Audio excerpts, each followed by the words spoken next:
Please join me in our affirmation of faith. The story of God calls us to remember that creation was made good and Sabbath is necessary. The story of God calls us to remember that we belong to one another, for we are bone of bone and flesh of flesh. The story of God calls us to remember that reconciliation between siblings is holy, and slavery of any kind is evil. The story of God calls us to remember that the wilderness is real, and that God will be with us, raining down manna and speaking in a still, small voice.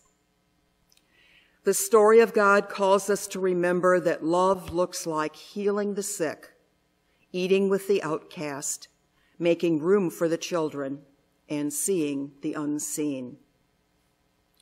The story of God calls us to remember, because if we forget, we risk making God, love, and reconciliation small.